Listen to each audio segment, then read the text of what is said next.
ஆயிரக்கணக்கான தொண்டர்கள் புடைசூழ விஜயகாந்தின் உடலானது மெதுவாக ஊர்ந்து ஊர்ந்து வாகனத்தில் தேமுதிகவின் தலைமை அலுவலகம் நோக்கி சென்று கொண்டிருக்கிறது. அவருடைய அந்த வாகனத்தை சுற்றி போலீசாரும் குவிக்கப்பட்டிருக்கிறார்கள். நேர்த்தியாக அந்த சாலையில் முழுக்க ஏதேனும் இடையூறுகள் ஏற்பட்டாலும் அதை நிவர்த்தி செய்வதற்காக அந்த வாகனத்துக்கு முன்பாக போலீசார் குவிக்கப்பட்டு அந்த போக்குவரத்து சீர் செய்யக்கூடிய பணியை மேற்கொண்டு வருகிறார்கள். இருந்தாலும் தொடர்ந்து நாம் நேரலையில் பார்த்துக் கொண்டிருக்கிறோம். தொடர்ந்து அங்கு ஆயிரக்கணக்கான ரசிகர்கள் புடைசூழ விஜயகாந்தின் உடலானது வாகனத்தில் அலங்காரம் செய்யப்பட்ட வாகனத்தில் ஏற்றப்பட்டு தேமுதிகவின் தலைமை அலுவலகம் நோக்கி வந்து கொண்டிருக்கின்றது. ஏற்கனவே கிட்டத்தட்ட 2000க்கும் மேற்பட்ட போலீசார் பாதுகாப்பாக குவிக்கப்பட்டார்கள். வழி நெடுங்கிலும் ஆங்காங்கே மக்கள் கூட்டமாக, மக்கள் கடல் போல அந்த பகுதியை காட்சியளிக்கக்கூடியதை நாம் நேரடியில் பார்த்துக் கொண்டிருக்கின்றோம். இதற்கு பிறகு விஜயகாந்தை நாம் எப்போதும் பார்க்க முடியாது, நாங்கள் கடைசியாக விஜயகாந்தினுடைய முகத்தை பார்க்க வேண்டும் என்ற காரணத்துக்காக ஏற்கனவே அவர்கள் அந்த இறுதிச் சடங்கில் கலந்து கொள்ள வேண்டும் என்ற கோரிக்கை முன்வைத்து கூட சாலை மறியல் போராட்டங்கள் எல்லாம் மேற்கொண்டார்கள். சென்னை கோயம்பேடு தேமுதிக தலைமை அலுவலகம் இருக்கக்கூடிய அந்த சாலை வழியாக கேப்டன் விஜயகாந்தினுடைய இறுதி சடங்கில் நாங்கள் கலந்து கொள்ள வேண்டும், எங்களுடைய கேப்டனை நாங்கள் பார்க்க வேண்டும், அவருடைய இறுதி சடங்கில் நாங்கள் கலந்து கொள்ள வேண்டும் என்ற கோரிக்கை முன்வைத்து நூற்றுக்கணக்கான தொண்டர்கள் சாலை மறியல் போராட்டங்கள் எல்லாம் மேற்கொண்டார்கள். ஆனால் அந்த பகுதி, அதாவது அவருடைய இறுதி சடங்கு நடக்கக்கூடிய தேமுதிகவின் தலைமை அலுவலக வளாகம் என்பது போதிய இடவசதி இல்லாத பகுதி என்ற காரணத்தால் அங்கு தொண்டர்கள் அனுமதிப்பு என்பது சாத்தியம் இல்லாத ஒன்று. அதனை கருதி அனைவரும் இந்த சாலை மறியல் போராட்டம் இது போன்ற எந்த ஒரு இடையூறும் ஏற்படுத்தக்கூடாது, கலைந்து செல்லுங்கள் என்று போலீசார் தரப்பில் அறிவுறுத்தப்பட்டது. ஆனால் அதிக மீறி கடைசியாக எங்கள் கேப்டனை நாங்கள் பார்க்க வேண்டும், அவருடைய இறுதி ஊர்வலத்தில் நிச்சயமாக நாங்கள் கலந்து கொள்ள வேண்டும், அவரை புதைக்கும் போது எங்களுடைய கைப்பிடி மண் அதில் போட வேண்டும் என்றெல்லாம் கோரிக்கை முன்வைத்து சாலை மறியல் போராட்டங்கள் எல்லாம் மேற்கொண்டார்கள். ஏற்கனவே அந்த அவருடைய உடல் அடக்கம் செய்யக்கூடிய பகுதி என்பது அந்த அளவுக்கு ஒரு போது இடவசதி இல்லாத பகுதி. அதன் காரணமாக தொண்டர்களை அனுமதிப்பது என்பது சாத்தியமில்லாத ஒன்றாக தான் இருக்கின்றது. அதற்கு பிறகு இந்த விஜயகாந்தின் உடல் நல்லடக்கம் செய்யக்கூடிய நிகழ்வு என்பது நடைபெற இருக்கின்றது. இறுதி ஊர்வலம் தொடங்கி இருக்கிறது. விஜயகாந்தின் உடலானது தேமுதிக தலைமை அலுவலகம், கோயம்பேட்டில் இருக்கக்கூடிய தேமுதிக தலைமை அலுவலகம் நோக்கி சென்று கொண்டிருக்கிறது. வாகனத்தில் விஜயகாந்தனுடைய மகன்கள் மற்றும் தேமுதிக முக்கிய பிரமுகர்கள் உள்ளிட்ட அனைவரும் வாகனத்தில் அந்த விஜயகாந்த் உடலோடு சென்று கொண்டிருக்கிறார்கள்.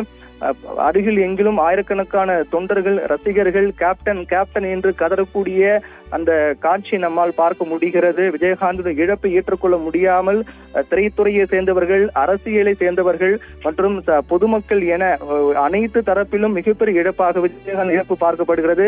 அப்படிப்பட்ட ஒரு இழப்பு என்பது மிகப்பெரிய பேரிழப்பு, அது ஈடு செய்ய முடியாத இழப்பு என்ற காரணத்தால் ஒட்டுமொத்த மக்களும் கண்ணீர் சிந்துகிறார்கள். கேப்டன் கேப்டன் என்று அன்போடு அழைக்கப்பட்ட விஜயகாந்த் தற்போது உயிருடன் இல்லையே என்ற இயக்கத்தில் அனைவரும் துக்கத்தின் உச்சிக்கு சென்று கொண்டிருக்கிறார்கள் என்று கூறலாம். ஒட்டுமொத்தமாக விஜயகாந்த், பொதுவாக விஜயகாந்த் கடந்த நீண்ட காலமாகவே அவர் அரசியல் ஒதுங்கியிருந்தாலும் கூட அறிக்கைகள் மூலமாக அவர் தொண்டர்களோடு பேசிக் கொண்டு வந்தால் அப்படியாவது விஜயகாந்த் எங்களுக்கு கிடைக்க மாட்டார் என்றுதான் ஒட்டுமொத்த தேமுதிக தொண்டர்களும் எதிர்பார்த்து காத்துக் கொண்டிருந்தார்கள். கிட்டத்தட்ட சினிமாவை எடுத்துக்கொண்டால் 153 படங்கள், தன்னுடைய வாழ்நாளில் 153 படங்கள், அதில் பல படங்கள் மிகப்பெரிய ஹிட் படங்களாக அமைந்தன. 153 படங்கள் விஜயகாந்த் நடித்திருந்தாலும் கூட ஒரே ஒரு படம் கூட ஒரு வேற்றுமொழி, தமிழை தாண்டி வேற எந்த மொழி படத்தில் நடிக்காத ஒரே நடிகர், ஒரே தலைவர் என்றால் அது விஜயகாந்த் தான். அப்படிப்பட்ட தமிழுக்கும் தமிழ் மக்களுக்கும் மிக முக்கியத்துவம் கொடுத்த ஒரு கலைஞர் விஜயகாந்த். அவர் சினிமா துறையில் இருக்கும்போது கூட அவர் நடிப்புக்கு மட்டுமே முக்கியத்துவம் கொடுக்காமல் தமிழுக்கும் தமிழ் மக்களுக்கும் அதிக முக்கியத்துவம் கொடுத்தவர்.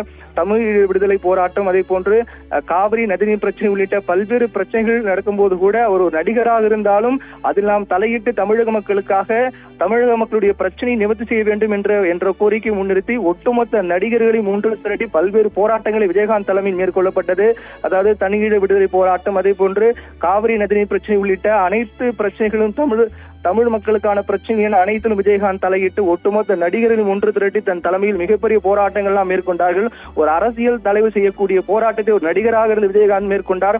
அப்படிப்பட்ட அவர் எப்போதும் தமிழக மக்கள் மீதும் தமிழ் மீதும் அதிக ஆர்வமும் அதிக அன்பும் கொண்ட ஒரு மாமனிதர் விஜயகாந்த். அவர் சினிமா துறையை தாண்டி அரசியலுக்கு வந்த பிறகு தொடர்ந்து அவர் அரசியல் கட்சியை தொடங்கி தேசிய முற்போக்கு திராவிட கழகம் என்ற கட்சியை தொடங்கி ஒரு மிகப்பெரிய தாக்கத்தை ஒட்டுமொத்தமாக தமிழக அரசியல் வரலாறு என்றால் திமுக அதிமுக என்ற ஒரு களத்தை மாற்றக்கூடிய வகையில் ஒரு மிகப்பெரிய தாக்கத்தை விஜயகாந்த் ஏற்படுத்தினார். தேசிய முற்போக்கு திராவிட கழகம், தேசியமும் திராவிடமும் இப்படி ஒன்றாகும் என்றெல்லாம் பல்வேறு விமர்சனங்கள் அவர் கட்சியின் மீது வைக்கப்பட்டாலும் கூட திராவிடம் என்பது நம்முடைய தமிழ், அது என்றென்று விட்டுக் கொடுக்க முடியாது என்றும் அது தேசியத்தோடு இணைந்திருக்க வேண்டும் என்பதுதான் தேசிய முற்போக்கு திராவிட கழகம் என்ற கட்சி தொடங்கி இருப்பதாக விஜயகாந்த் அறிவித்து தேசிய முற்போக்கு திராவிட கழகம் என்ற கட்சியை தொடங்கி 234 தொகுதியிலும் களம் கண்டார்.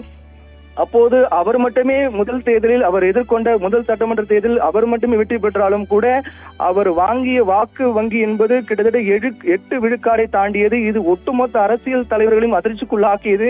என்றால் புதிதாக கட்சி தொடங்கி ஒரு நடிகர் ஒரு தமிழகத்தில் மிகப்பெரிய தாக்கத்தை ஏற்படுத்தி விட்டாரே என்று மிகப்பெரிய பல ஆண்டுகளாக அரசியல் இருக்கக்கூடிய தலைவர்களுக்கெல்லாம் மிகப்பெரிய அதிர்ச்சியாக அந்த முடிவு அமைந்தது. அப்படிப்பட்ட ஒரு தலைவர் தற்போது இல்லை என்பது மிகப்பெரிய இழப்பாக பார்க்கப்பட்டது.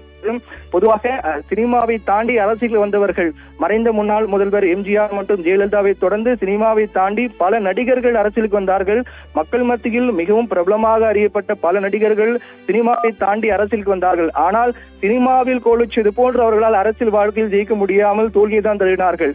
ஆனால் அதற்கு பிறகு மக்கள் மனதில் ஒரு எண்ணம் மேலோங்கி காணப்பட்டது. இனி எம்ஜிஆர் ஜெயலலிதாவுக்கு பிறகு சினிமாவிலிருந்து யார் வந்தாலும் அது ஜெயிக்க முடியாது, தோல்வியில் தான் முடியும் என்று மக்கள் அனைவரும் முடிவு வந்து விட்டார்கள். ஆனால் அந்த முடிவு பொய் என்றும் அந்த முடிவை தவிடுபொடியாக்கி ஜெயலலிதா எம்ஜிஆருக்கு பிறகு, அதாவது எம்ஜிஆர் ஜெயலலிதாவுக்கு பிறகு சினிமாவிலிருந்து வந்து ஒரு மிகப்பெரிய தாக்கத்தை மக்கள் செல்வாக்கு பெற்ற ஒரு தலைவர் தான் விஜயகாந்த். அந்த அளவுக்கு ஒரு மிகப்பெரிய ஒரு தாக்கத்தை ஏற்படுத்தினார்.